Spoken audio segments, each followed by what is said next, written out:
Rule number 1 natin, ang lahat ng tanong ay dapat sagutin ng 20 seconds maximum. Either ito ay close-ended or open-ended question. Kung titigil ang sumasagot ng at least 3 seconds, magsasabi na ako ng next question.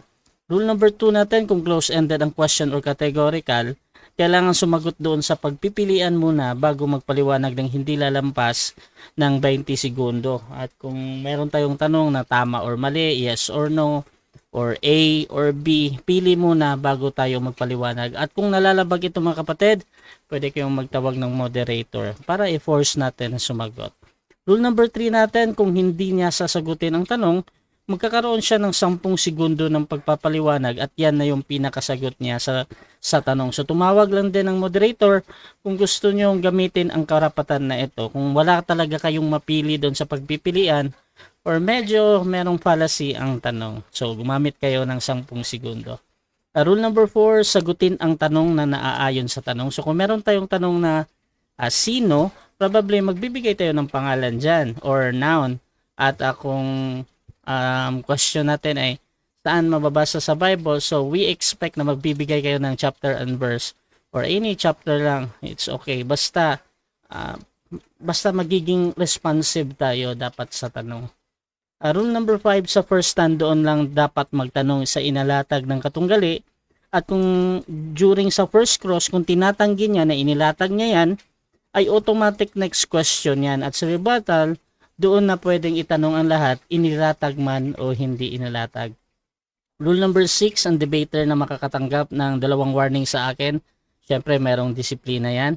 At rule number 7, bawat senaryo ng objection, isang beses lamang maaring magpaliwanag. Isang objection lang at hindi susundan ng sunod-sunod na objection, at isang clarification lang din every question, at no objection during final conclusion.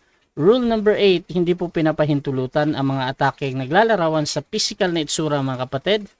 Kasama na din dyan, syempre, yung pagmumura ng mga nakasanayan. Pero, labas doon mga kapatid, for example, sinabi ng isa na nagsisinungaling ka or hindi mo naaral, mga ganon, okay pa sa akin yan. Ayan. Pero, out of topic are not accepted mga kapatid.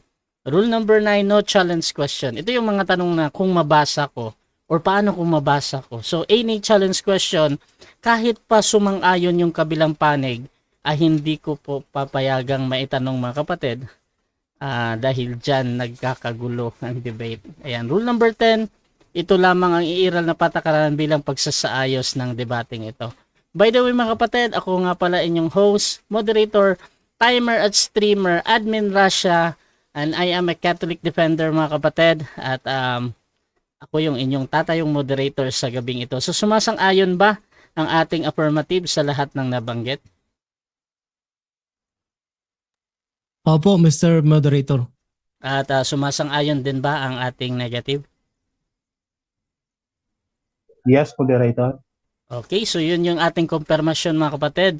Pero bago natin simulan, syempre gusto ko muna silang magbigay ng paunang salita, pagpapakilala mga kapatid, at syempre ano yung inaasahan nila sa kanilang katunggali ngayon. So unahin natin ang ating afirmatibo. Pakilala ka kapatid. Magandang gabi po sa inyong lahat. Ako po si Leonard Sinke ng Get to Know Jesus Ministry sa YouTube at saka sa Facebook. At ako po ay nagpapasalamat na magkakaroon po ng usap ngayon na kaming dalawa ni Brother Richard Baredo patungkol po sa kung sino po ang tunay na iglesia, ang Seventh-day Adventist po ba o kung sino man, malalaman po natin ngayong gabi. At ako naman po ay hindi nakikipag-away o naghahanap po ng diskusyon na talagang personalan o ano. Gusto ko lang pong makipag-usap at talagang gusto kong magkaroon ng friendly debate. Ano po, magalang at mahinahong debate. So maraming salamat po sa lahat ng nanonood at God bless po sa ating lahat. Okay, so that is Brother Leonard ng Seventh-day Adventist. Dako naman tayo sa ating yung tututol naman, ang ating negative. Bro, pakilala ka bro. Ako nga pala si Brother Richard ng The River of Life Church, Taguig. Ako ay nagpapasalamat sa pagkakataong ito na magkaroon ng diskusyon o should I say dialogue kay Brother Leonard at ako'y natutuwa na siya ay nagkaroon ng ganitong pang-anyaya at alam ko naman, nakikita ko yung kanyang programa na maayos naman kausap itong aking makakausap. Kaya naman ang inaasahan ko sa pagtalakay na ito ay magiging maayos at syempre magiging intellectual. Amen. Salamat po, salamat. Okay mga kapatid, so umpisahan na natin ang ating debate. By the way, sa ating mga audience dyan, please share yung ating live streaming kung gusto nyong makadinig. Siyempre, patungkol ito sa iglesia na tinutukoy sa Biblia mga kapatid. At I hope also you mag-react kayo at mag-comment dahil mamaya magbabasa tayo mga kapatid. So shoutout muna pala sa ating nandyan si Pastor Rayan Fuentes ng Baptist nandyan. Ayan, shoutout sa iyo Pastor. Sister Emmy Alfonso, Eduardo Grabador at lagi-lagi yan si Sister Emmy, si Aladin Gregorio ng Baptist. Yan, shoutout sa inyo mga kapatid. At eto na. Ayan, bibigyan ko ng 10 minuto sa unang pagpapahayag ang ating affirmatibo sa kanyang patutunayan na ang Seventh-day Adventist ang tunay na iglesia ni Kristo sa panahon natin ngayon. Your time start now, bro. Good evening, everyone.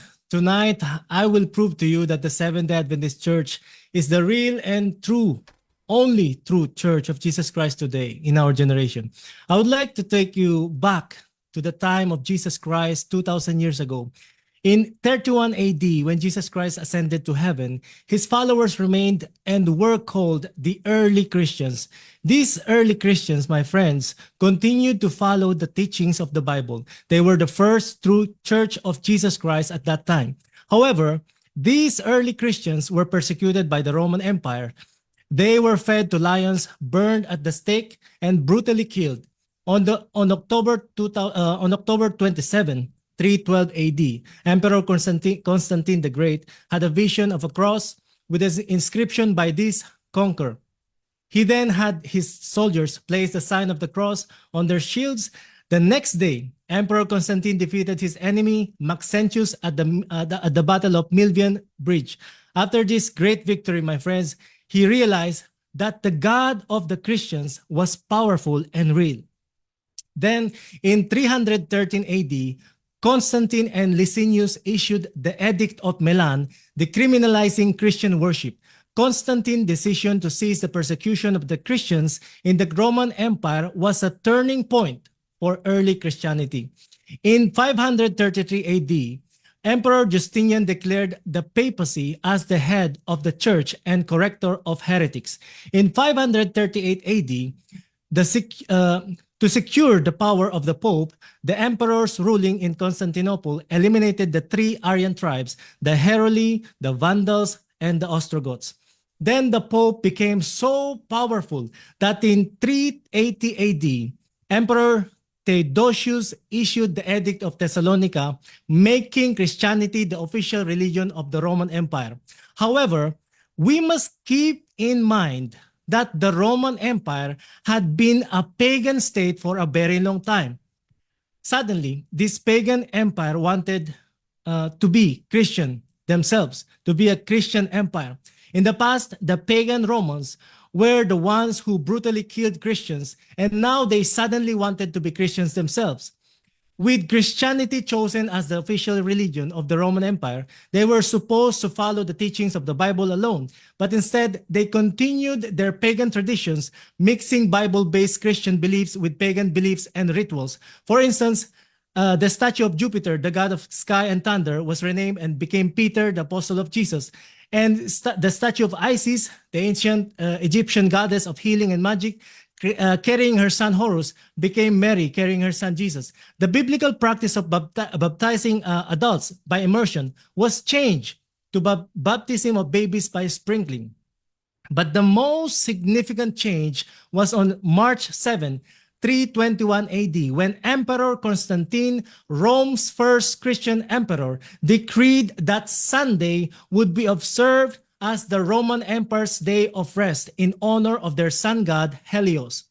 The Romans chose to continue their pagan beliefs by keeping Sunday holy to honor their sun god, rather than keeping Saturday holy, the 7-day Sabbath, as commanded by God of the Bible, giving honor to him as the creator of the entire universe. The Bible is very clear that the holy 7-day Sabbath of God is Saturday and not Sunday. However, the Romans would not fully accept the pure teachings of the Bible, nor could they fully give up their traditions, especially keeping Sunday holy to pay homage to their sun god, Helios. To find a common ground with pagans, Emperor Constantine made several adjustments to Christian practices and observance of to align them more closely with existing pagan traditions. By integrating elements of pagan culture into Christian practices, Constantine aimed to create a more unified and harmonious society, reducing religious friction and promoting the spread of Christianity. This approach, however, also led to the blending of pagan rituals and symbols with Christian beliefs. This resulted in a form of Christianity that is a mixture of beliefs based on the Bible combined with beliefs, tradition, and rituals rooted in the long history of paganism dating back in the ancient Babylonian and Egyptian religion. From 538 AD, the Roman Catholic Church was the dominant, most popular, and most powerful Christian church in the world until the Reformation came into fruition. For a significant period, the Bible was concealed by the Roman Catholic Church from the public. They deprived common people of the Word of God, resulting in a society that became dependent on Catholic priests for a portion of the scriptures during every Sunday Mass. The common people simply believe and follow whatever narratives the priest conveyed to them, assuming that the priest would always teach from the Bible. Contrary to this assumption, the priests were often teaching pagan rituals and traditions that were not written in the Bible. Anyone who dared to oppose the teachings of the Roman Catholic papacy would be accused of heresy and brutally killed. The Philippines itself has a long history of the brutality of the Roman Catholic priest, power of authority. Careful and reputable historians of the Catholic Inquisition estimate that 50 million people were slaughtered for the crime of heresy or opposing the teachings of the Roman Catholic papacy between AD 606 and the middle of the 19th century. Then finally, the Reformation began. The Reformation refers to a period of religious change and upheaval in Europe. It was a movement aimed at reforming the Roman Catholic Church and resulted in the creation of Protestant churches.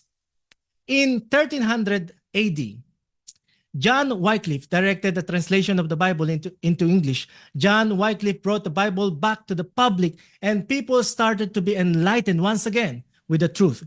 Then in 1500, Martin Luther, a Catholic priest, published a document he called Disputation on the Power of Indulgences, or the 95 Theses. These 95 Theses directly contradict the teachings of the Roman Catholic Church. Martin Luther discovered the principle that the just shall live by faith, asserting that a person does not need to pay any amount of money in order to be saved. From the Reformation of Martin Luther, the Lutheran Protestant Church was formed. And with the help of the Gutenberg printing press, the Bible became available to the public in their native language, Deutsch. Following this, a theologian named John Calvin emphasized the idea that believers should go directly to God in prayer without the need of intermediary priests. The Presbyterian Protestant Church was formed largely due to the influence of John Calvin. Subsequently, the Baptist Protestant Church was founded. This church brought back the biblical teaching of proper baptism by immersion, not by sprinkling babies. Then John Wesley, the founder of the Methodist Protestant Church, emphasized that every Christian should be involved in preaching the gospel. His teachings and organizational methods played a significant role in the formation of the Methodist Church. And then finally, in 1800s, the Seventh-day Adventist Church, Protestant church movement came into existence. The Seventh-day Adventist Church brought back all the original biblical beliefs of the early Christians in the time of the apostles. This includes the biblical teachings of Ephesians 2:8-9, which states, "For by grace you have been saved through faith, and that not of yourselves. It is the gift of God, not of works, lest anyone should boast." The Seventh-day Adventist Church also reinstated the biblical teaching of Genesis 2 and Exodus 20, emphasizing the observance of the Seventh-day Adventist seven-day Sabbath as holy, which is Saturday, rather than the pagan Sabbath Sunday, dedicated to Helios, the pagan sun god. Almost all Christians today, almost all Christian churches today have inherited the pagan tradition of going to church on Sunday instead of Saturday. Many are unaware that this practice originated with Emperor Constantine, who instituted it to honor the sun god Helios. The change from Saturday to Sunday worship is historically documented as occurring post-apostolic times, primarily through ecclesiastical authority rather than biblical mandate. In our generation today, there are two criteria to discern the true church of Jesus Christ. The Bible says in Revelation 14:12, "Here is the patience of the saints. Here are those who keep the commandments of God and have the faith of Jesus." Only the Seventh-day Adventist Church meets these two criteria of the true church of Jesus Christ, holding the faith of Jesus and keeping the commandments of God. That's why the Seventh-day Adventist Church is the real and true church of Jesus Christ in our generation today. Thank you. So dyan natatapos mga kapatid ang unang pahayag ng ating affirmative at syempre dako tayo sa unang pagtatanong ng ating negative. Brother Richard ng Born Again Christian, your time start now, bro. Nakamute. Okay, good evening. Good evening. Medyo mahaba yung presentation against sa Roman Empire and sa Roman Catholic and against sa Sabbath, sa Sundays, no? Pero gusto ko lang puntuhin yung kanya mga binanggit, no? So, sinabi mo, supposedly, Christian should keep the teaching about Bible alone. Kayo ba mga Seventh-day Adventists ay naniniwala sa sinasabing sola scriptura? Opo. Okay, sige. Okay. Para sa inyo ba ang Biblia ay divinely inspired and infallible Word of God? Opo. Sa inyo bang turo, wala nang ibang writings na divinely inspired liban sa Biblia? Meron po kaming tinatawag na Spirit of Prophecy at naniniwala po kami na si Ellen G. White ay inspired by the Holy Spirit at yung kanyang mga writings ay lesser light. Kumbaga, sinuturing naming lesser light. At ang greater light po namin ay ang Bible. So sinasabi mo ba, okay, so inaamin mo na kayong Seventh-day Adventist ay nagtuturo rin na ang mga sulat ni Ellen G. White ay divinely inspired. Tama ba? Opo, tama. Kung divinely inspired, ang mga sulat ba ni Ellen G. White ay infallible? Gusto ko lang pong i-clarify na kahit man si Moses o yung mga ibang prophets in the past, in the Old Testament, ay nagkasala. So meron din po silang pagkakamali. At si Ellen G. White din po ay nagkamali at nagkasala. Moderator, lilinawin ko lang. Lilinawin ko lang kasi hindi ko tinatanong kung nagkasala si Ellen G. White, kundi yung mga sulat ni Ellen G. White ba ay infallible. Okay. Walang kamalian. Okay, so I think this is categorical question, bro. Answerable by yes or no. Brother Leonard, Po. magka-counter objection ka muna ba or ready ka nang sumagot ng yes or no? Sasagutin ko na lang po. Sige, anong sagot mo, bro? Yes. Proceed, bro. Paliwanag ka, bro. Okay, next. Pagpapaliwanag po ba? Ganito, bro. Kahit categorical ang question, bro. Okay po. Merong laging 20 seconds. Basta mauna lang yung yes or no ba? Sige po. So, Sige po. magpapaliwanag ka, bro? Opo. Okay, time resume, bro. 20 seconds. Naniniwala po ako na yung writings ni Ellen G. White ay infallible, no? buhat ng siya ay ma-inspired by the Holy Spirit. Pero hindi ko po sinasabi na yung buhay niya dati, siyempre sa pagkapanganak niya, no? At talagang nagkaroon siya ng buhay na makasalanan.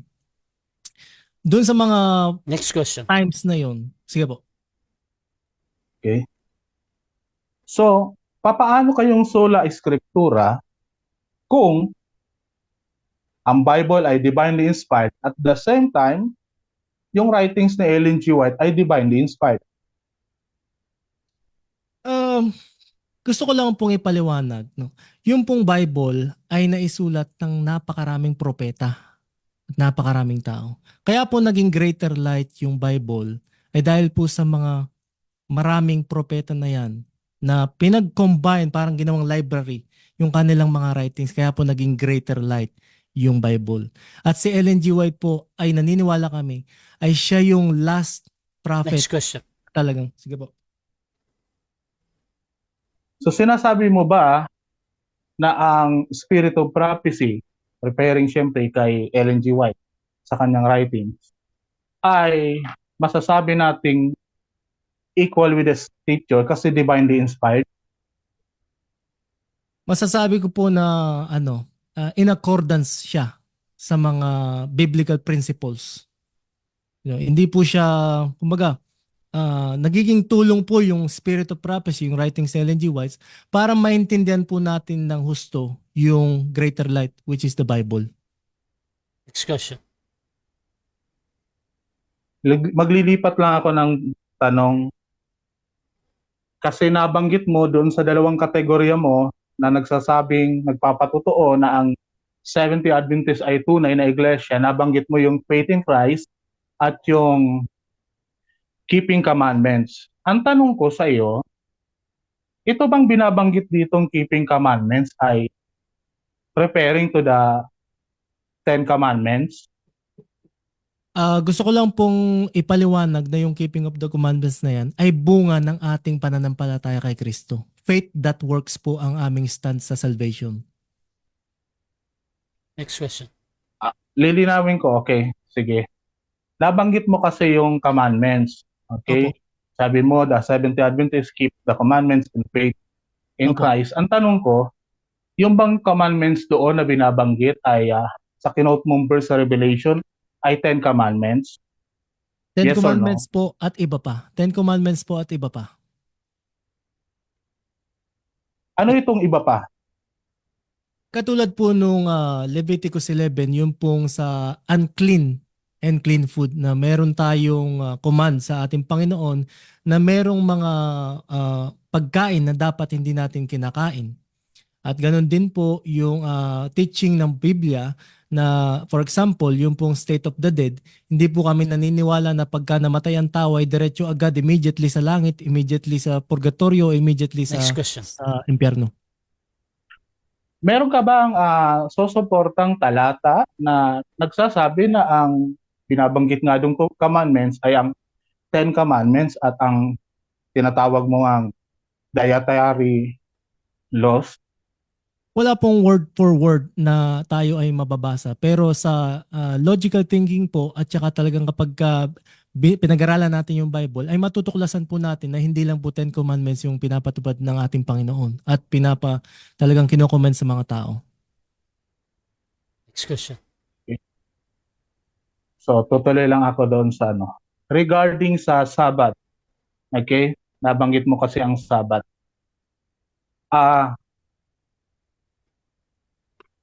Ikaw ba'y naniniwala na ang Sabbath ay para sa lahat ng tao? Opo, naniniwala po ako. Ano ang patunay mo rito? Mababasa po natin yan sa Mark 2:27 that the Sabbath was made for man and not man for the Sabbath. Meaning na kung tayo po ay tao, tayo po ay kabilang sa mga kinocommand ng Panginoon na talagang sundin yung kautusan niya sa 4th commandment that to keep the Sabbath day holy. Regarding dun sa keynote mo, Mark 2:27-28, by context ba ang tinatalakay talaga doon man ay ang lahat ng tao o 7 particular? 7 minutes time. Okay, so Okay. dyan natatapos mga kapatid ang ating first cross ng negative At syempre, dako muna tayo sa ating first presentation din ng ating negative. Pero bago yan, shoutout muna kay B-Boy Mga watching from Lucena City. Migs Nunez, Dian debate ginagawa nyo. Boy, panlilibak yan sa Catholic. Shoutout din kay Federico Pinco, pa-shoutout po. M.A. Alfonso, shoutout din. Ariel Duhapa, ang SDA mahusay mag-explain pero hindi naintindihan yung New Covenant and Old Covenant. Shoutout din kay Jimwell, kay Ariel, ayan, born again Christian po. Shoutout din kay Brother Hernal Falcon ng Church of God at dito din kay Pastor Rean Fuentes. Pag ako ang kalaban ng SDA dyan, ilibing ko agad sa first cross at first presentation. At shoutout din kay Eduardo Grabador watching from Saudi Arabia. And shoutout sa lahat ng mga OFW na nanonood ngayon. Kay Gisler Joey Alimes, og si Berhen Maria ang Bulahan. Yan, shoutout sa iyo. Benchy Popoy watching dito. And OFW din to. Shoutout sa iyo, bro. At si Jimwell from Tabaco City, Albay. Ayan. So tuloy-tuloy tayo mga kapatid. Dako tayo sa negative presentation. Brother Richard, 10 minutes. Your time start now. Nakamute ka bro, nakamute. Okay, sa akin pong pagsisimula ay bibigyan ko lang muna ng pansin ang ginawang presentation ng aking kaibayo bago ko ilatag yun sa akin. Nabanggit niya kanina no, na sila ay naniniwala na Bible alone, sola escritura. And yet, sa kanya mismong admission din, no, sinasabi nila ang sulat ni Ellen G. White ay divinely inspired at infallible din, kagaya ng Biblia. So papaano mo masasabi at mapanghahawakan ang sola escritura kung meron ka nga namang ibang literatura na itinuturing na divinely inspired at infallible din? Okay? At doon naman sa nabanggit niya, no, nag-quote kasi siya sa Revelation tungkol sa pagkakakilanlan ng tunay ng iglesia. Nabanggit niya pananampalataya kay Kristo. Wala akong tutol doon sa bahaging yon. At sabi ron, keep His commandments, keep God's commandment. Wala rin ako doon tutol. Ang tinututulan ko ay yung kanyang paliwanag doon sa commandments. Kasi tinanong ko nga sa kanya, no, dahil sinabi niya na ito ay tungkol sa Ten Commandments at sa iba pang kautusan. Kung tinanong ko siya, meron ka bang patunay dito? Ang sabi niya, wala pong letra por letra. So maliwanag po na yung doong nasusulat ay yung sinabi niya na ito ay tungkol sa Ten Commandments at dietary laws ay assumption lamang niya doon sa kinuhang talata. Then ay nagtanong ako sa kanya sa Sabat. At ang sabi niya nga, no, ang Sabat ay nilikha para sa lahat ng tao. Ang Sabat ay ginawa para sa lahat ng tao. At hindi nga nakaabot, no, hindi nakaabot. Ang tanong ko sana, doon ba sa konteksto, lahat ng tao ba ang tinutukoy? Kasi kung babalikan natin ang Mark chapter 2, verse 27 to 28, ang kausap ni Jesus ay mga Hudyo. Diba? Ang kanyang mga disipulong kinay-question din ng kapwa Hudyo. So sa madaling salita, sa konteksto, Hudyo ang pinatutungkulan doon na Sabbath is made for a man, no? And not a man for Sabbath. Ngayon, ito ba'y sinusuportahan na ang Sabbath ay para sa mga Hudyo? Exodus 31 verse 16 to 17. Maliwanag ho ang sinasabi riyon ng ating Panginoon na ang Sabbath ay assigned between me and the children of Israel forever. Maliwanag po roon na ang Sabbath pala ay sinyalis, no, sa pagitan ng Diyos at ng bayang Israel. Kaya Mike 2:27-28, kung ating pong ikukumpara sa Exodus 31, maliwanag din po na ang tinutukoy doon na nagkikip ng Sabbath at yung Sabbath is made for man ay mga Hudyo. Okay? So magpapatuloy ako sa kanyang binanggit na presentation. Nababanggit niya kasi no, na ang mga Kristiyano supposedly, no, ay dapat daw namumuhay ayon sa turo ni Kristo. Wala tayong tutol doon. Kaya nga, no, sisimulan ko sa isang talata ang aking presentation. Sabi ng ating Panginoon sa John chapter 10, nang sabi niya ganito, no, ako ang mabuting shepherd. I am the good shepherd and I know my sheep and I am known by my own. Kilala daw siya ng kanyang sarili at kilala niya ang kanyang sariling kawan. At ang sabi naman sa 27, my sheep hear my voice and I know them and they follow me. Pinakikinggan si Jesus at sinusundan si Jesus. Ibig sabihin, no, sasalain natin ang kawan, ang tunay ngang kawan, ayon sa turo. Ano nga ba ang turo ng Seventh-day Adventist tungkol sa Ebanghelyo? Alam kasi natin na ang Ebanghelyo ay, sabi nga ng Romans chapter 1, no? I am not ashamed, 1:16, 17, I am not ashamed of the gospel of Christ, for it is the power of God to salvation for everyone who believes, for the Jew first and also for the Greek, for in it the righteousness of God is revealed from faith to faith, as it is written, the just shall live by faith. Kaya nga sinasabi rin yan sa Galatians, no? Chapter 1, sinasabi ng Apostol Pablo na kung meron man daw magtuturo, kahit sila, kahit mga anghel, magtuturo ng ibang ebanghelyo ay dapat pakasumpain. At sinabi ni Apostol Pablo, ang ebanghelyong ito ay hindi niya natanggap mula sa tao, ito'y itinuro sa kanya mula sa Panginoon. At ito'y in line pa rin sa 1 Corinthians chapter 15, dahil nga ang kanyang statement dito, I declare to you which I preach to you, which also you receive, in which you stand. At ito nga, nabanggit na dito ang tungkol sa gospel. Ang tanong, ang Seventh-day Adventist ba ay nagtuturo ng kaparehong gospel na itinuturo ng mga apostol? Ayon sa kanilang official statement, SDA official statement, October 15, 2018, ang sabi nila dito, ang mission nila, make disciple of Jesus who live as His loving witnesses and proclaim to all people the everlasting gospel of the three angels' messages in preparation for His soon return. Ang tanong, ito bang sinasabing everlasting gospel na pinoproclaim ng Seventh-day Adventist is the same gospel that the apostles proclaim? Okay? Ang sagot po mismo dyan ng Seventh-day Adventist ay hindi po. Advent and Sabbath Herald, May 5, 1932, page 416.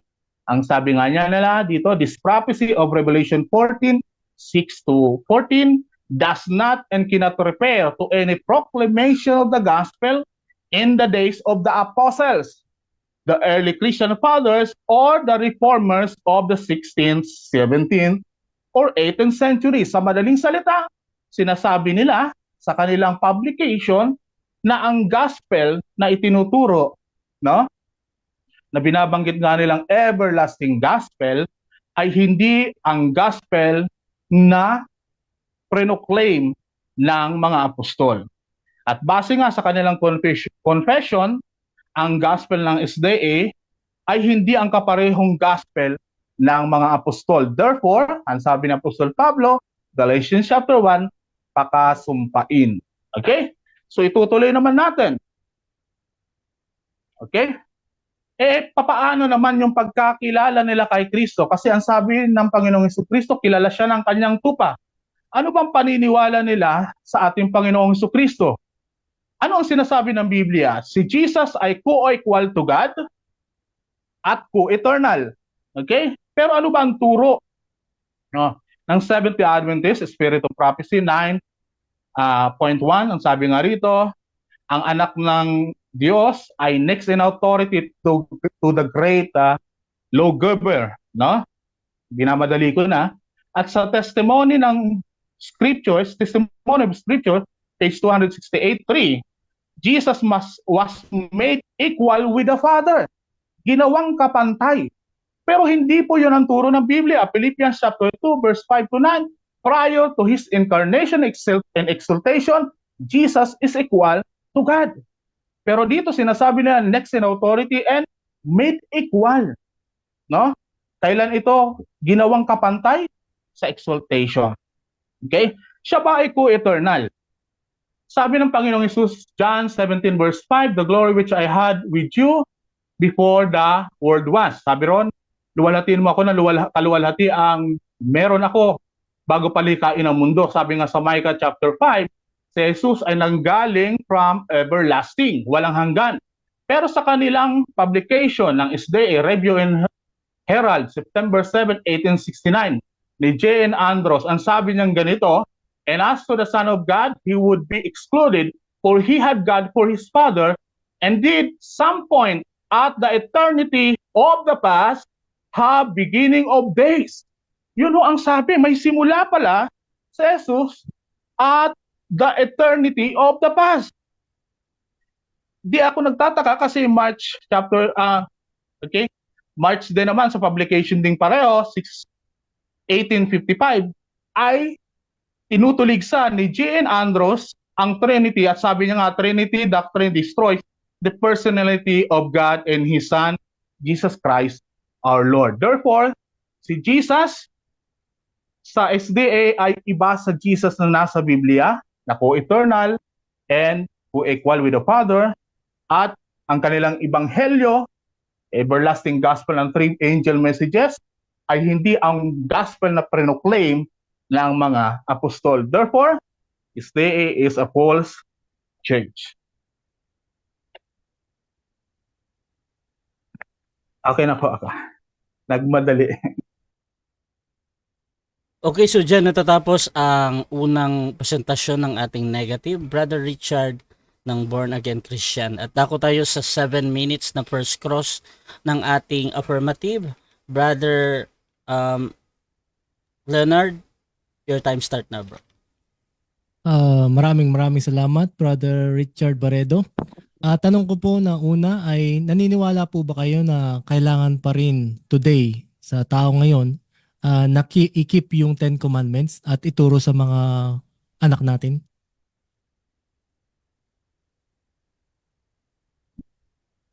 Okay, objection ako doon, moderator. Kasi yun ay hiwalay na sa aming topic at ibang topic po kung dapat pabanto pa rin ang 10 Commandments sa ating panahon ngayon. Okay. Objection po. Counter objection, bro. Kaya ako po naitanong ito dahil nabanggit niya rin po kanina yung 10 Commandments at nabanggit niya rin po, tinanong niya rin po ako dun sa 10 Commandments kanina. Okay, so magde-decide ako patungkol dito. During cross kasi nababanggit yung 10 utos ayon din sa patunay ng affirmative ba. And I think meron siyang dinadrive sa 10 Commandments in relation doon sa pagiging true church. Kaya parang tinatanggap ko to siya as a valid question. However, ang sumasagot naman, pwede ka namang mag-explain, bro, bakit hindi mo siya sinasagot ng direct ba? So, anong gagawin mo, bro, Richard? Sasagot ako ng indirect na lang. Yung Sige. 10 10 seconds, bro. Okay. Ulitin ko, ibang topic po yun. Pangalawa, yun ay tinanong ko lang sa kanyang statement na 10 Commandments yung nasa Revelation and other laws. Next question. Yung po bang sinasabi nyo na Jesus ay not equal o yung paratang po ninyo na sinasabi namin sa SDA na si Jesus ay hindi equal sa Father.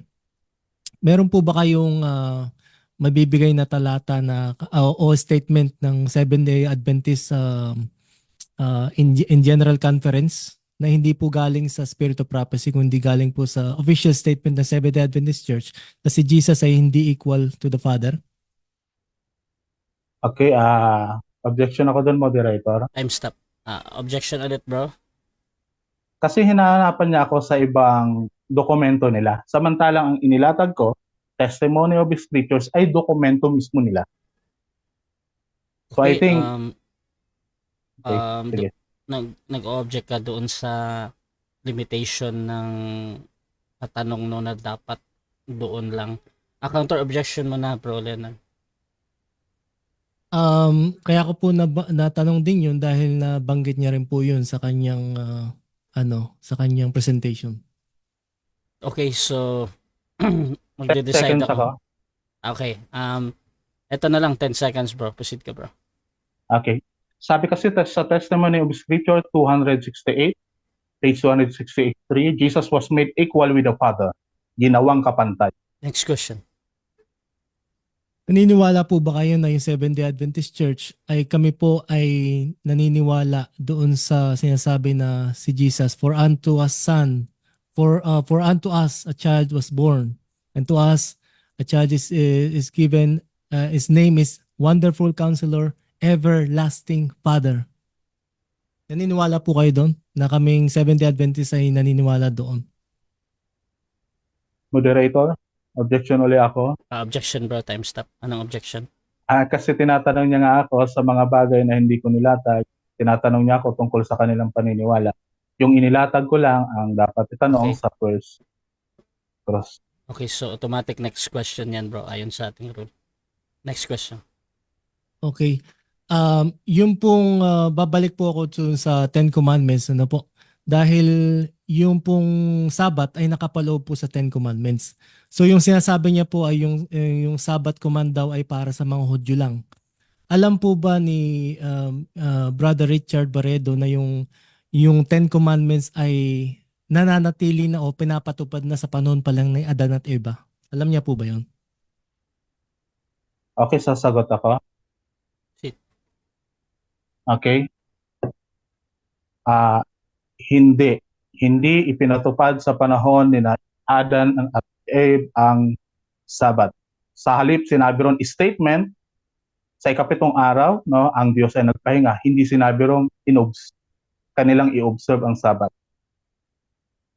Next Yung question. po bang Ten Commandments, katulad po ng bawal pumatay, naniniwala po ba kayo na pinapatupad na yun sa panahon pa lang ni Adan at Eva?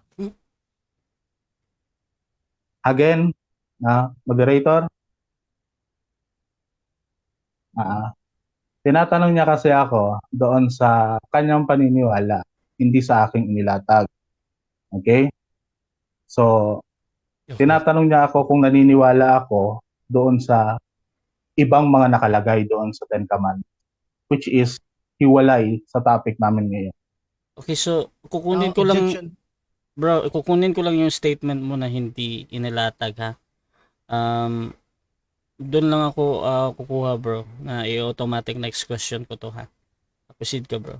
Pag sinabi niya talaga, either sinabi or hindi, basta pag sinabi niyang hindi ko pa nilatag yan, automatic next question ko yan. Objection po, Mr. Moderator. Time stop. Objection, bro.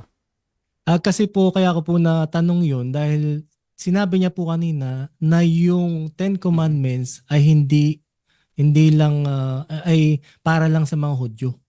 Ano po? Okay. Na hindi daw para sa lahat ng tao yung Ten Commandments. Kaya ako po tinatanong yung naniniwala ba siya na yung Ten Commandments ay umiiral na sa panahon pa lang ni Adan at Eva. Kaya ako po tinatanong yun. Okay. Bro, ganito, bro. Itanong mo na lang ulit kasi sabi ko nga nag-decide na ako doon sa unang objection niya na sinabi niya na hindi ko nilatag yan. So pwede mo namang ulitin at let's see kung sasagutin. Proceed ka, bro. Time resume.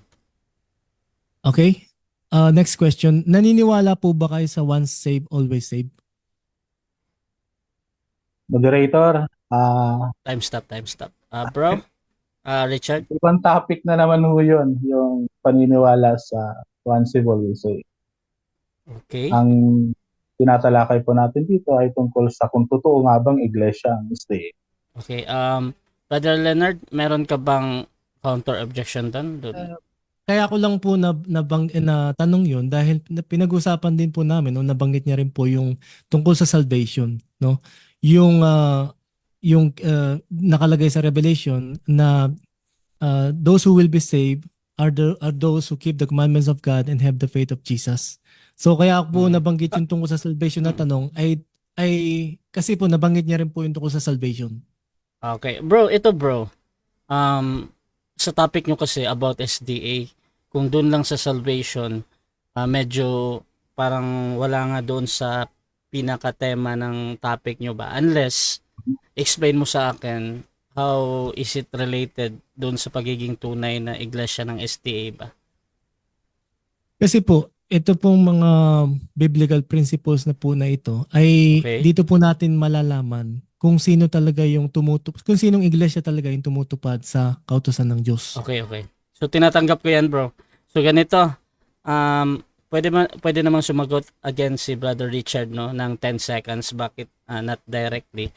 At tinatanggap ko 'yan as a valid question for now. Bro Richard, anong gagawin mo? Okay, 10 seconds. Proceed, bro. Binabalik na sa akin yung revelation na siya mismo ang nag-quote. Tinanong ko sa kanya sa cross-examination.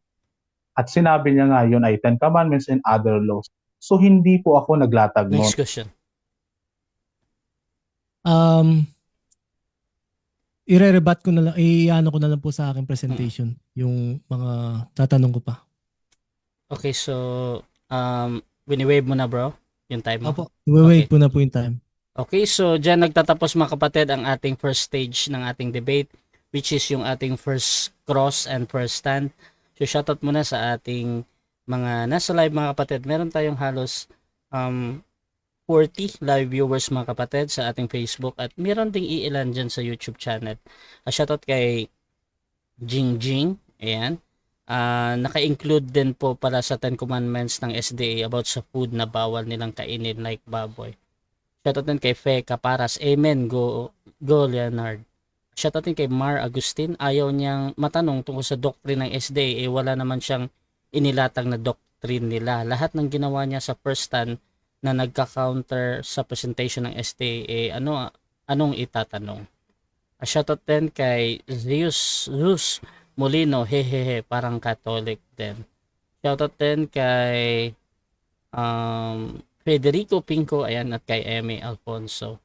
So, bro, ulit, ang ating topic ngayon ay patungkol dito sa pagiging tunay, no? Patutunayan na ang SDA ang tunay na iglesia ni Kristo sa panahon natin ngayon. Brother Leonard, your rebuttal, bro. Your time start now. Okay, dahil po wala akong masyadong makuhang sagot dahil ito po kasing topic na ito, napakalaki po ng sakop, ano po mga kapatid. Ay nag-expect po na hindi po mag-decline sa aking mga tanong si Brother Richard Barredo dahil yung pong topic natin ay napakalaki, no? Hindi lang po, marami pong masasagasaan ng mga topic po dito, lalo na sa ating mga pinapaniwalaan. So, magpapatuloy po ako sa aking second stand. The emergence of the Seventh-day Adventist Church was not a matter of chance. Rather, it is marked by a prophetic birth certificate. Daniel chapter 8:14, "For unto 2,300 days then shall the sanctuary be cleansed." Following the biblical prophetic principle, one prophetic day equals one literal year in Numbers 14 and Ezekiel 4. In the books of Daniel and Ezra, we discover a significant timeline from the decree issued by King Artaxerxes of Persia to rebuild Jerusalem in 457 BC to the year 1844. We encounter the 2,300 years prophecy mentioned in Daniel chapter 8:14. Adding 2,300 years to 457 BC brings us to the year 1844, known as the cleansing of the heavenly sanctuary. It was during this period that our pioneers began laying the foundation of beliefs for the Seventh-day Adventist Church. The Seventh-day Adventist Church received a unique message from God to convey to the world the proclamation of the three angels' messages found in Revelation 14. Unfortunately, many Christian churches today have rejected the commandment of God to honor Him as the creator of the entire universe by observing the holy seventh-day Sabbath, which falls on Saturday, as the day to be kept holy. God is utilizing the Seventh-day Adventist Church as a vessel to warn the entire world about the imminent return of Jesus and the importance of observing the seventh-day Sabbath to show respect and honor to Jesus, the creator of the universe. The Bible in Revelation 14:7 instructs believers to fear God and give glory to Him, for the hour of His judgment has come, and worship Him who made the heavens and the earth, the sea, and the springs of water. the Seventh-day Adventist Church stands out as the sole denomination aligning with the beliefs of the early Christians during the time of the apostles. Thus, it can be regarded as the authentic and genuine Church of Jesus Christ in our present generation today. However, numerous churches today claim the title Church of Jesus Christ merely by adopting names like Church of Christ or the Church of Jesus Christ for their organizations. Yet, their teachings often diverge from biblical principles and contradict the beliefs held by early Christians. For example, some churches with appealing names like the Church of Jesus Christ do not uphold the belief that Jesus as the creator of the universe. Instead, they espouse doctrines that directly contradict biblical teachings. When seeking the true Church of Jesus Christ today, it's crucial not to focus solely on the name of the church or the grandeur of its building. The authenticity of a church isn't determined by its registered name or its physical appearance. Rather, it lies in the teachings it upholds.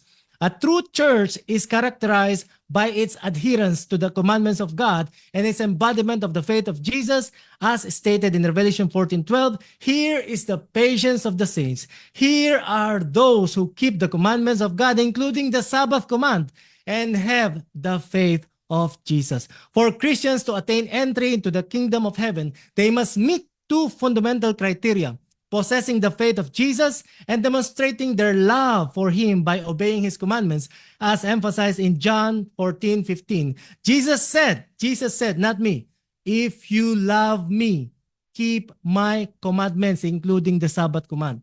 In contemporary times, there are churches that adhere strictly to the commandments of God but lack faith in Jesus.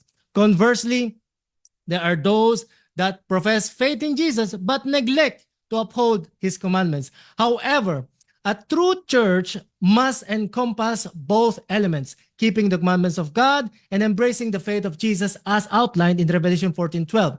Ecclesiastes 12:13 reminds us, "Let us hear the conclusion of the whole matter. Fear God and keep his commandments, including the Sabbath command," my friends, "for this is the whole duty of men." Similarly, in John 14:15, Jesus himself emphasizes that the importance of obeying his commandments, stating, "If you love me, keep my commandments." Unfortunately, many Christian churches today propagate the belief that the 10 commandments are obsolete, arguing that they are intended solely for the Jewish people. This notion stands as one of the most significant deceptions orchestrated by Satan in contemporary society to dismiss the relevance of the 10 commandments for Christians. This stance is profoundly misguided because the very reason for Jesus' sacrifice on the cross, my friends, was to atone for our transgressions against his commandments. It is incomprehensible that some advocate for disregarding God's law. Such a perspective is not only absurd, but also diametrically opposed to the will of God. The Bible says, 1 John 2:4, "He who says, 'I know him,' I know Jesus, and does not keep his commandments is a liar, and the truth is not in him." Jesus said in Matthew 5:17-19, "Do not think that I came to destroy the law or the prophets. I did not come to destroy, but to fulfill. For assuredly I say to you, till heaven and earth pass away, one jot or one tittle will by no means pass from the law till all is fulfilled." This means, my friends, as long as heaven and earth endure, we are under divine obligation to adhere to the 10 commandments. It continues, "Whoever therefore breaks one of the least of these commandments and teaches men so shall be called least in the kingdom of heaven. But whoever does and teaches them, he shall be called great in the kingdom of heaven." Jesus said in Matthew 7:21, "Not everyone who says to me, 'Lord, Lord,' shall enter the kingdom of heaven, but he who does the will of my Father in heaven." Now the question is, the pivotal question arises, are the 10 commandments the will of the Father? The answer is resounding yes. Hence, it is imperative that we adhere to them, for failing to do so may bar us from entering the kingdom of heaven. In Mark 2:27, Jesus further elucidated the Sabbath was made for man, and not man for the Sabbath. This signifies that if you belong to the human race, you are under divine command to observe the seventh-day Sabbath as it was designed for humanity to follow. Notably, the Sabbath commandment stands out among the 10 commandments as the only one that commences with the word remember. Alalahanin, remember. Exodus 28:11 underscores this. Remember the Sabbath day to keep it holy. 6 days you shall labor and do all your work, but the 7th day is the Sabbath of the Lord your God. In it you shall do no work, nor your son, nor your daughter, nor your male, nor your female servant, nor your cattle, nor your stranger who is within your gates.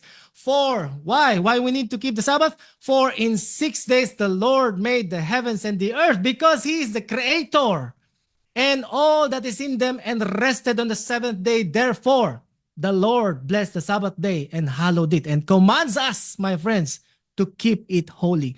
I propose that the vast majority of Christian churches today assert that the 10 commandments are solely applicable to the Jews and not binding for contemporary followers of Christ. However, this viewpoint is flawed. By rejecting the observance of God's commandments, these churches deviate from the path set forth by Jesus.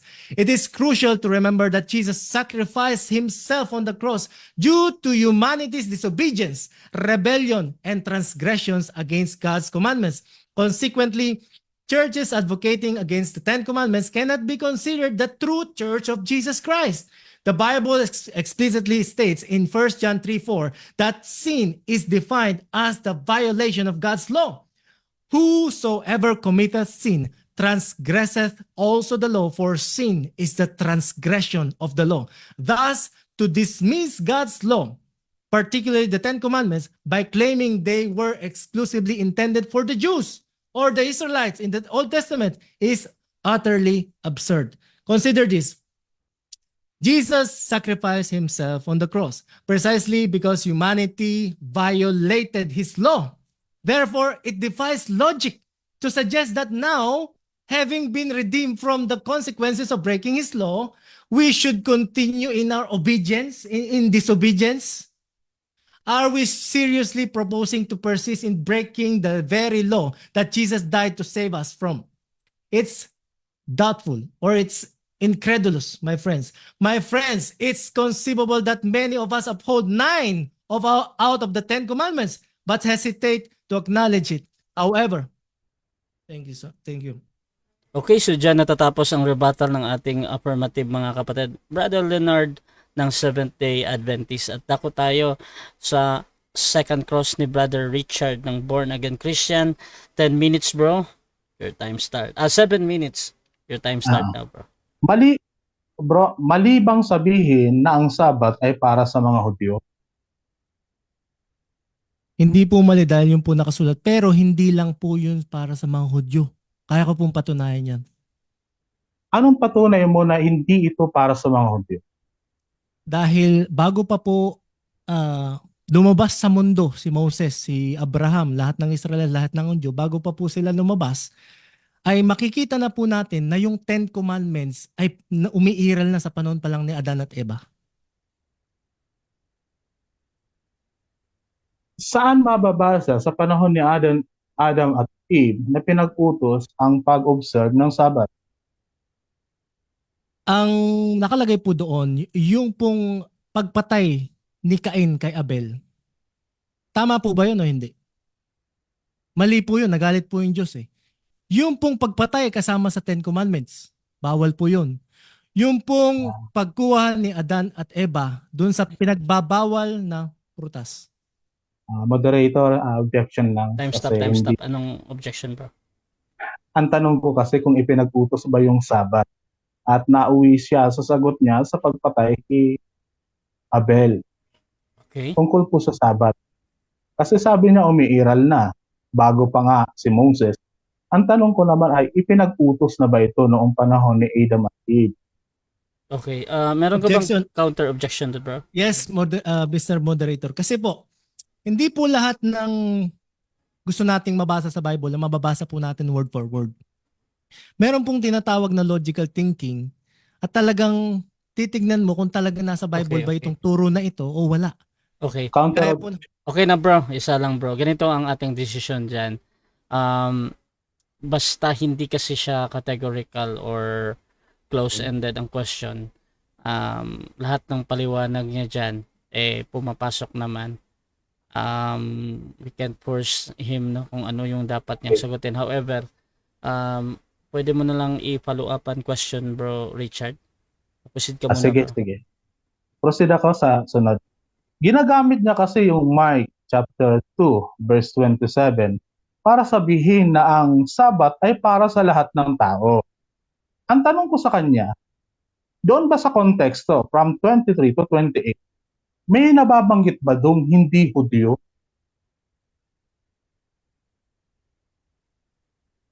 Sagot? yung pong nababanggit doon sa Greek manuscript ay anthropon. Yun po ay humankind.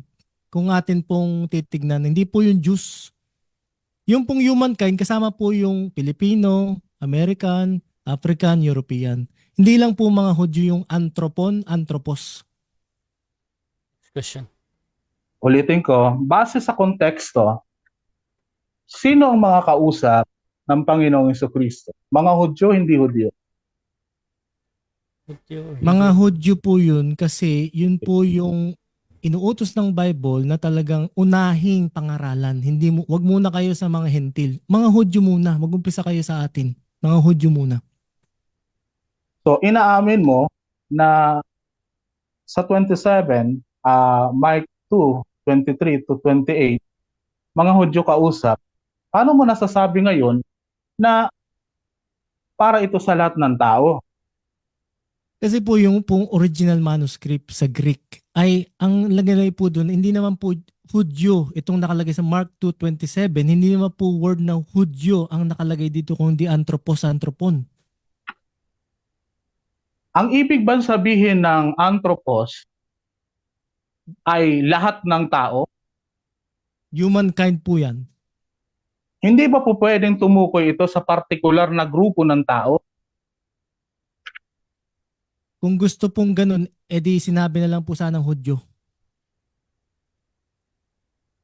Ang tanong ko kung hindi ba ito tumutukoy sa partikular na grupo ng tao?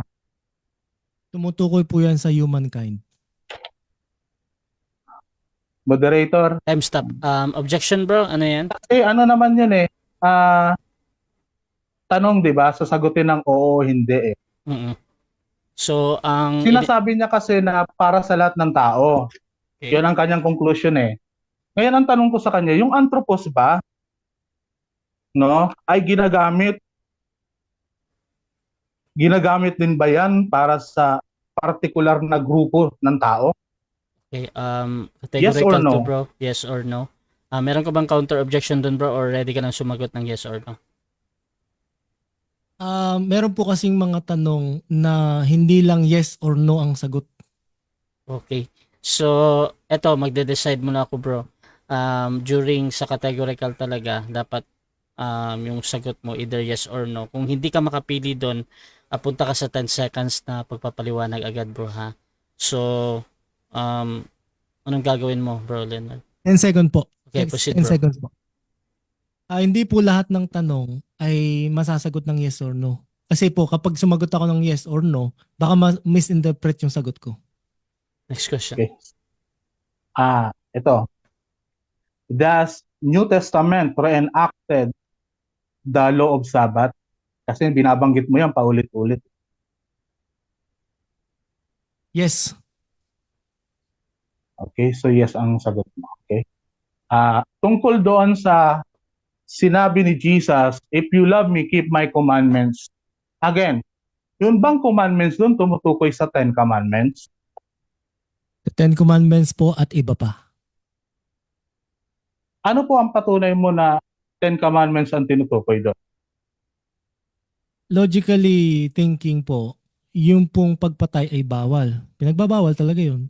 At naniniwala po ako, yung 10 Commandments ay sinulat sa bato para manatili magpakailanman. Yung pong kautusan ni Moses na sinulat sa papel ay ngayon hindi na po umiiral dahil mga Next ano po question. yun eh. So, alam mo naman ang konteksto nung sinasabing, if you love me, keep my commandments, ay nagsisimula sa John chapter 13. Tama ba? Hindi ko po kabisado yung yung Bible. Titignan ko muna po yung John chapter ano. Sige, sige. Actually, sa konteksto kasi noon, kung makikita mo, yun ang itatanong ko, kung nabanggit ba ang Ten Commandments doon John sa loob chapter ng ano po? konteksto. John chapter 13. 13 ano pong verse? Time stop Mula sa muna ha. chapter 13. Hindi ko kasi kabisado yung Bible eh. Pasok ko muna sa clarification bro, pero ang ano dito bro, balik tayo sa si Brother Richard yung magtatanong ha, at si Brother sige. Leonard lang yung sasagot. So bro Richard, tuloy ka muna sa tanong mo bro. Okay, sige. Tinatanggap mo ba ang tinatanggap mo naman no ang mga publication niya sa Advent Review and Sabbath Herald? Opo. Kanina sinabi mo na nire-enact, no? Sabi ko sa iyo, does enter-enact the law of Sabbath. Ngayon, ang sabi mo, yes, di ba? Yan ba ay masasabi nating nanggaling sa official statement ng inyong simbahan?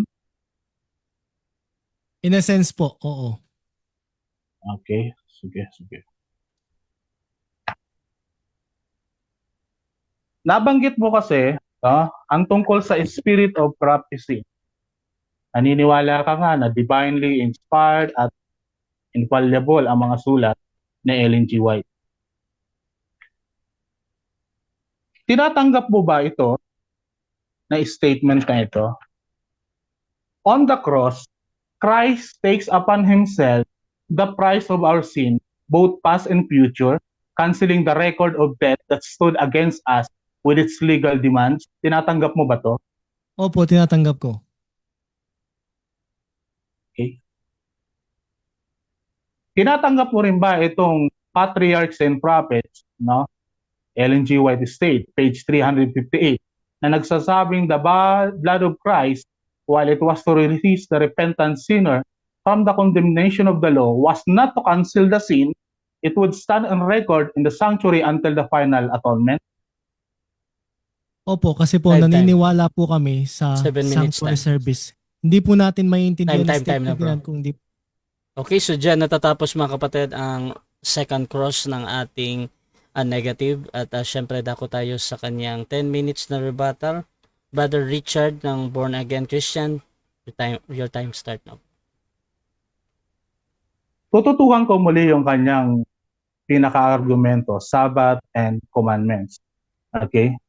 Kasi lagi niyang binabanggit ang Mark 27, Mark chapter 2 verse 27 to 28. At sabi niya, para daw ito sa lahat ng tao dahil anthropos. Ang problema lang dito, mga kapatid, no? Ang anthropos ay pwedeng tumukoy sa aman or one of the human race. Ibig sabihin, pwede sa isang grupo ng tao, ayon ito mismo sa strong concordance. Okay? At based sa context, makikita natin mga apostol, mga pariseo, si Jesus, si David, si Abiatar, mga pari na babanggit dito, lahat po mga Hudyo. Saan ngayon pumasok yung utos na dapat maging hindi Hudyo ay dapat i-observe ang Sabbath. At ito na nga tinanong ko sa kanya, kung ang New Testament pa ay pinag-utos muli, no, ang Sabbath. Ang sagot niya ay yes, in the sense. Pero alam niyo ba ang sulat mismo ng kanilang sariling publication, Advent Review and Sabbath Herald, May 16, 1882 by Ellen G. White, page 306, ang sabi ganito, the New Testament does not reenact the law of the tithe as it does not that of the Sabbath, for the validity of both is assumed, and this their deep spiritual import explains. So sa madaling salita, sinasabi rito na hindi pala muling ipinag-utos ang Sabbath sa New Testament, kundi inassume lang nila na ito ay valid pa rin. Okay? So yun ho ang nangyari. Kaya nga, no? Binibigyan niya ng diin na dapat daw i-observe ng lahat. Batay dun sa Mike 2, no?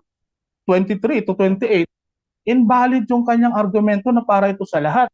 At sinasabi niyang kung sasabihin para ito sa Hudyo, no?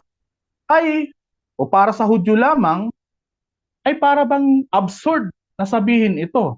Ang nangyari nga nito, kinukontra niya ang Exodus 31 verse 16 to 17 na nagsasabing ito ay sign between God and the children of Israel forever. Okay? At ang argumento niya nga, kasi sinasabi nga niya, hindi naman daw, wala naman mababasa raw na ipinag-utos nung panahon ni Adam and Eve. Pero sa kanyang unang presentation, nag-cross ako sa kanya, sinabi niya mismo yun, no?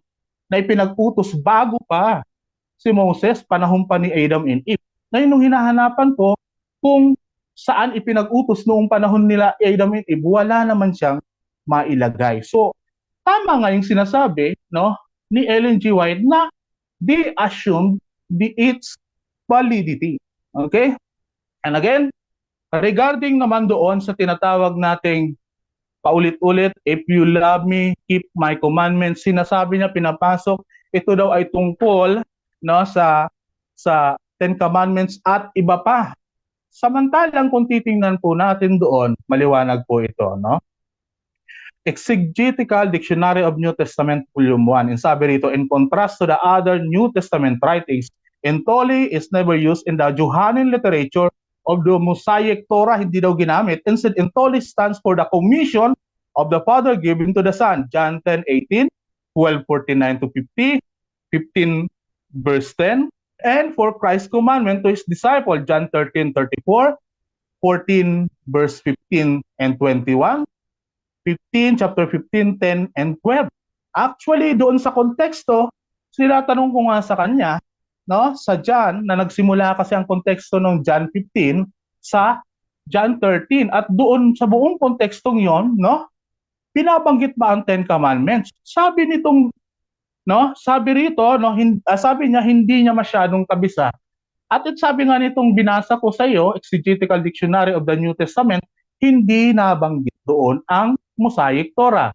At sa Handbook of Israelite Theology, page 477, between chapter 10 and 15, John used entoli command 10 times among the new covenant of John 13:34 and the two reference to keeping Christ's plural commandments. John 14:15, chapter 15 and 10. So binabanggit dito, no, ang kanilang sariling libro, na ito pala ay tungkol sa new commandment, di ba? Sa 13 ngayon, nabanggit, 34, at sa iba pang mga commandment ni Jesus.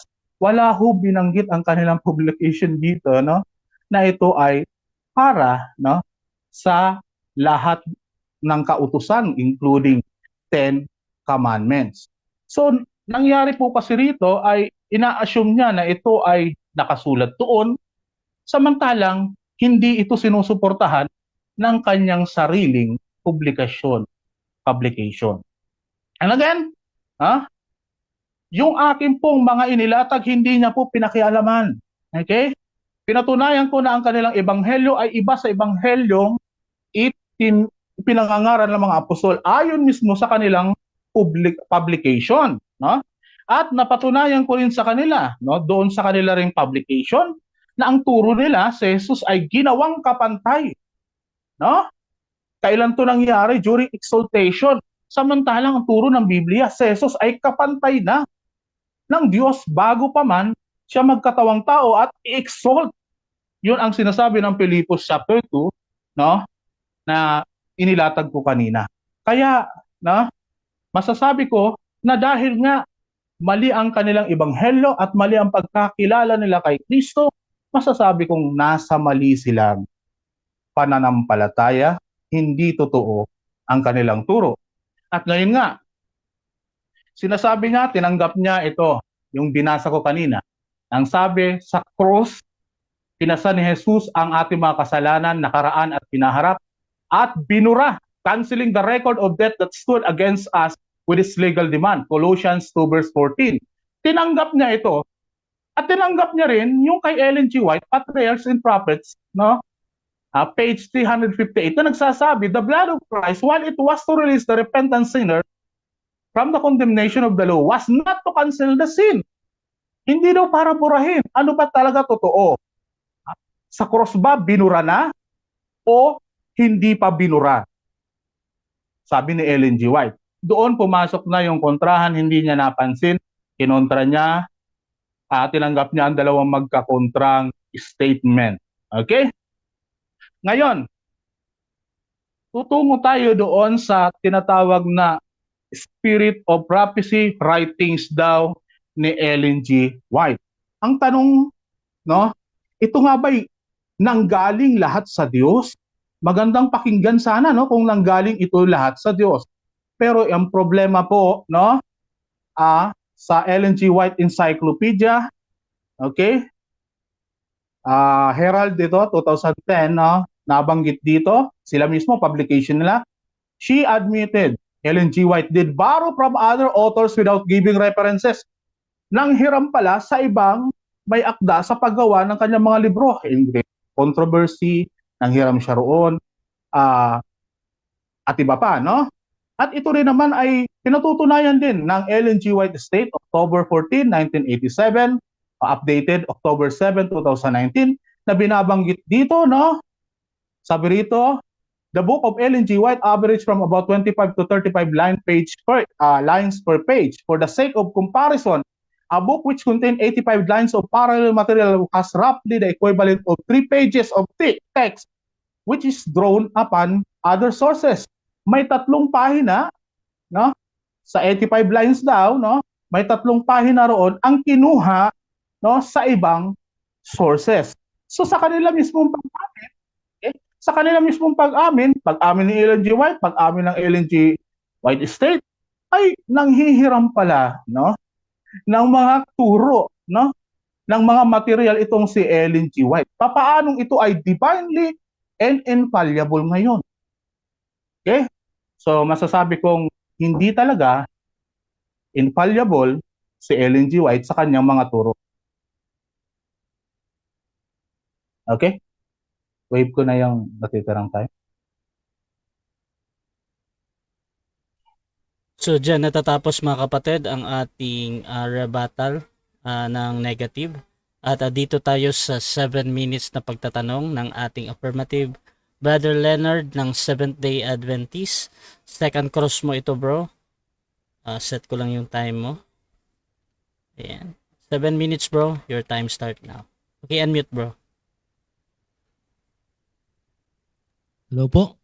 Babalik po ako dun sa Ten Commandments dahil ito po yung pinaka-importanting kailangan nating malaman, ano? Kung yung po bang Ten Commandments ay umiiral na sa panahon pa lang ni Adan at Eva. Kasi dito po natin malalaman ang katotohanan. So ang tanong ko po, sana po hindi siya mag-object o sana hindi po siya tumangging magsalita, sumagot.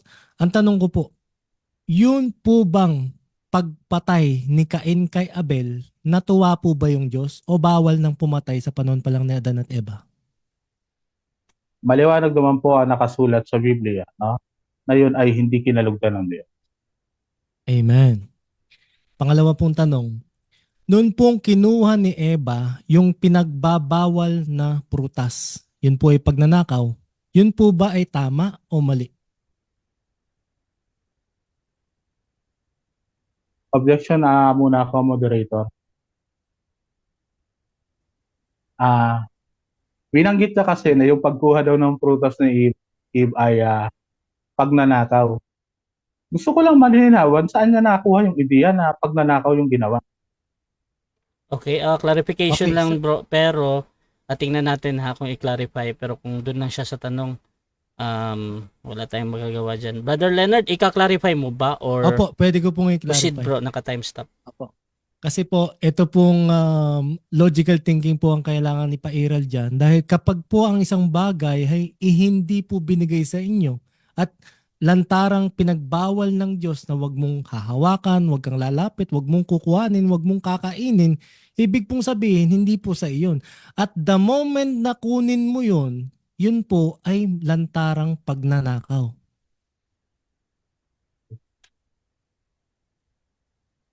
Okay, yun lang, brother Richard. Pwede mo na bang sagutin yun, bro?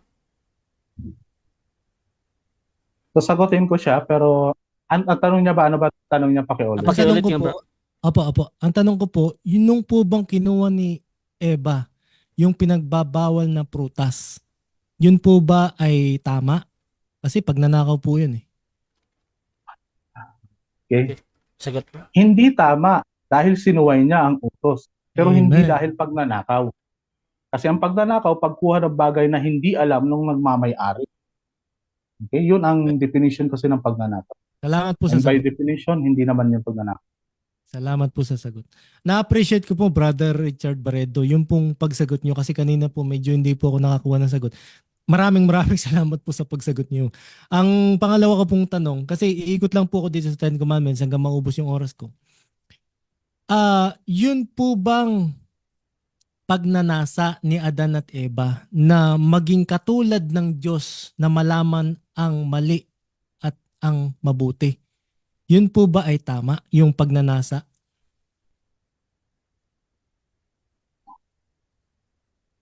Objection muna ako, moderator. Gusto ko lang ng clarification. Okay, bro. Kasi sinasabi niya yung pagnanasang matuto ng mabuti at mali ba ay hindi tama. Doon kasi, hindi lang naman yun ang sinabi ng ahas. No? Ang sabi ron, magigi kayong kagaya ng Diyos. Amen. Tama po yan. O hindi naman ho sinabi ron, malalaman lang nila mabuti at masama. Tama po yan. Ayoko lang putulin yung statement. Tama po yan. Tama Okay? po yun. Maganda po yung clarification nyo. Okay, ulitin ko po yung tanong. Yun po bang pagnanasa na maging katulad ng Diyos, yun po ba ay tama? Kung sa hindi, no? In the sense Amen. na ang pamamaraan niya ay ang pamamaraan mismo ni Satanas at ang kagustuhan niya ay hindi kanyang sariling kagustuhan lang kundi nanggaling mismo no sa panunukso ng diablo. Amen. So, mapapatunayan po natin dito mga kapatid na bawal palang magpaliwanag sa'yo, nakalimutan ko. Tanong, So, tanong. tanong. Sa palagay niyo po ba, Brother Richard Barredo, ay noong panahon ni Adan at Eva, pwede nang magkaroon ng ibang Diyos?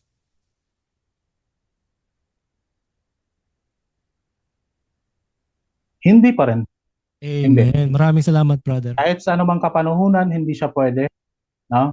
Amen. At lalong hindi pa pwedeng maging o magnais ang isang tao na maging kagaya ng Diyos. Amen. Pangalawa ay next question po. Yun po bang magkaroon ng imahe at sasambahin ni Adan at Eva? Tama po ba yun? Moderator. Time stop, bro. Anong Kasi alam ko naman yung kanyang gustong tunguin. Kaya lang ang problema po rito, no? Hindi naman po ako, no, naniniwala doon po sa tinatawag na veneration of images. Hindi po Amen. ako yung tamang tao para tanungin niya sa bagay na yan. Okay na po yung sagot niyo. Okay, Tama na okay. po. Next Salamat po, question, sir. bro. Pangalawang ay next question po. Yun po bang sa panahon ni Adan at Eva, sa palagay niyo po ba, tama po ba na banggitin yung pangalan ng Diyos sa walang kabuluhan?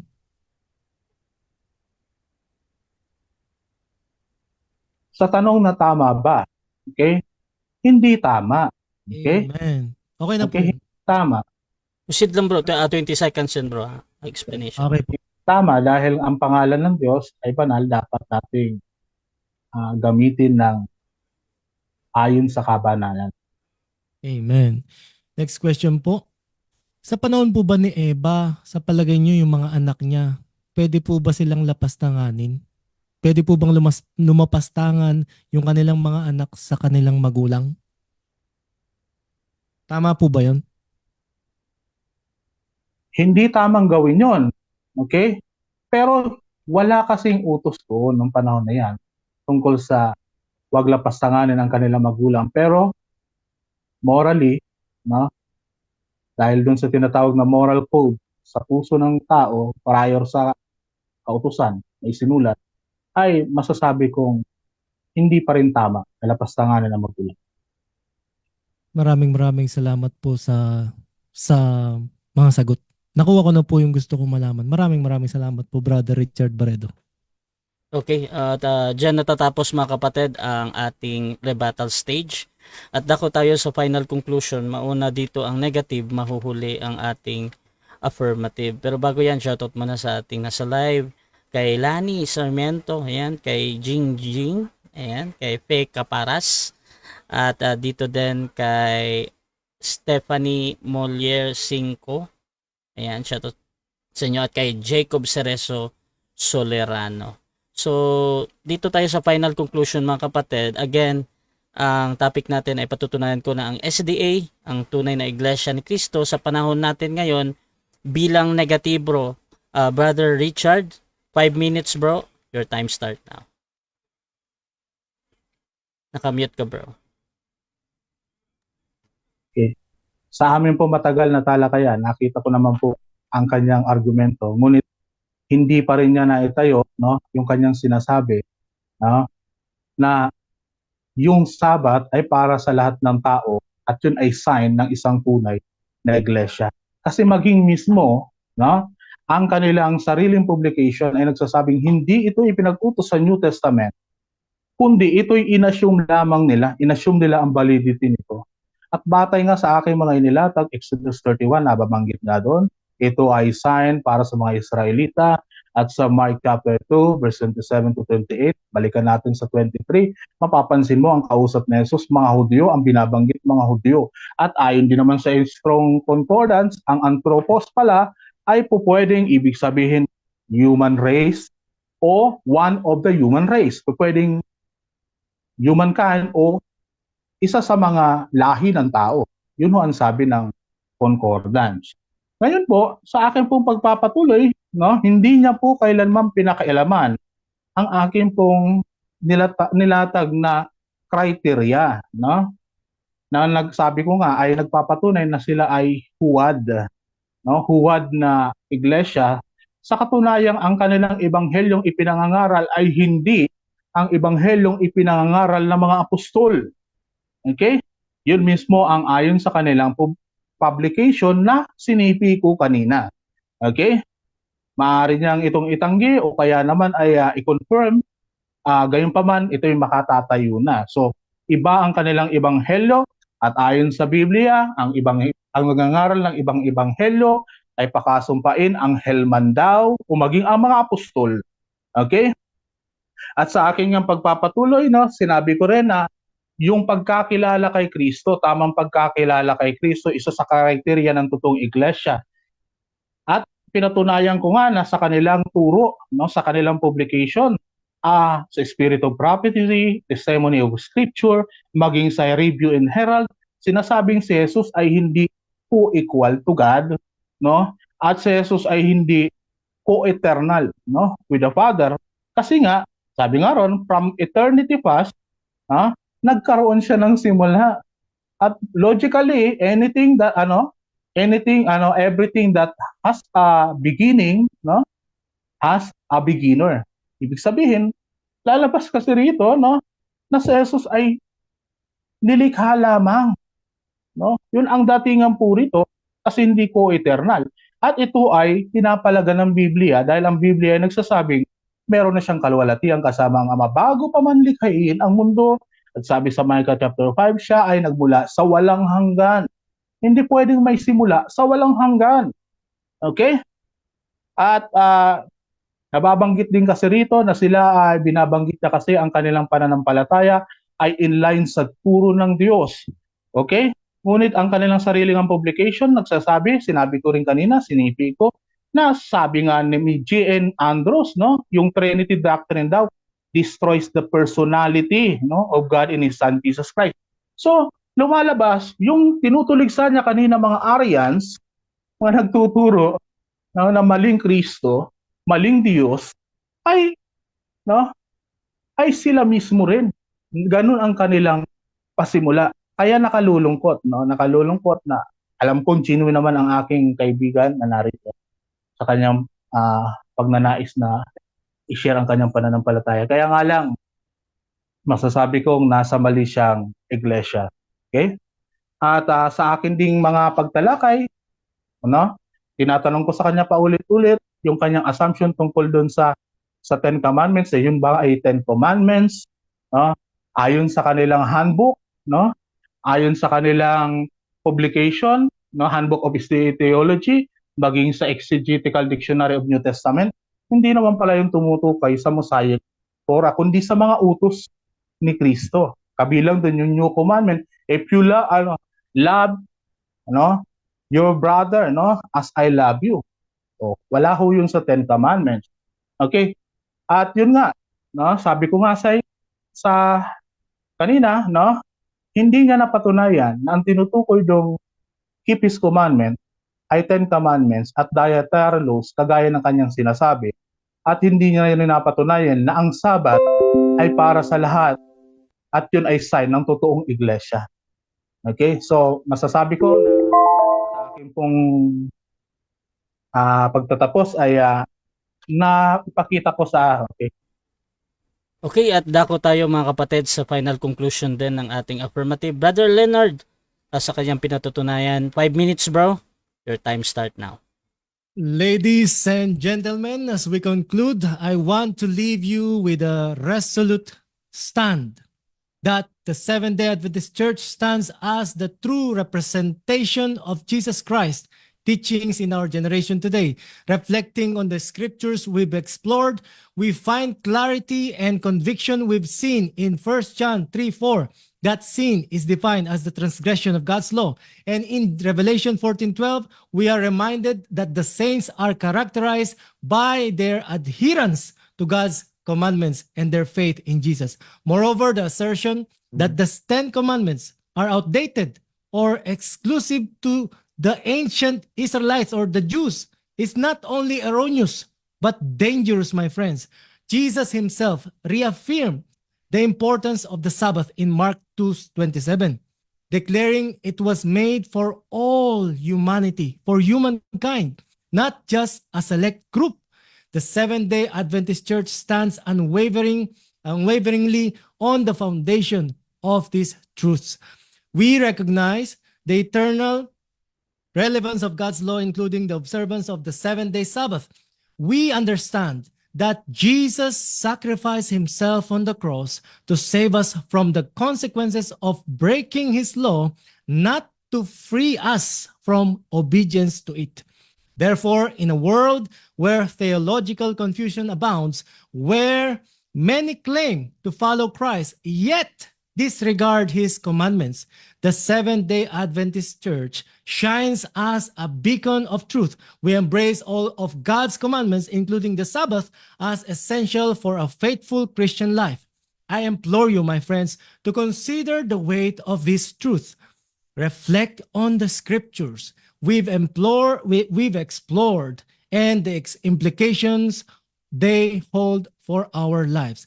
And as you do, I invite you, my friends, to join us in the Seventh-day Adventist Church, where we earnestly strive to follow Jesus Christ in both faith and obedience, standing firm as the true church of Jesus Christ in our generation today. Thank you so much, and God bless you all.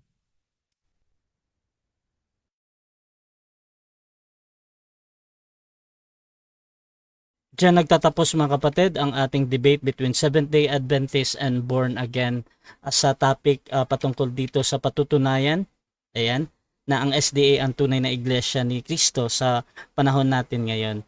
At before natin end yung ating live, syempre gusto ko muna silang bigyan ng time magpasalamat sa ating mga manonood sa live at syempre sa makakapanood pa nito sa ating YouTube. Bro, Leonard, mauna ka magpasalamat, bro. Thank you so much, my friends. Kung kayo po ay nanonood sa Europe, US, o kung mapapanood nyo po yung replay, maraming salamat po at nawa po ay marami tayong natutunan today. At ako rin po ay nagpapasalamat kay Brother Rasha sa kanyang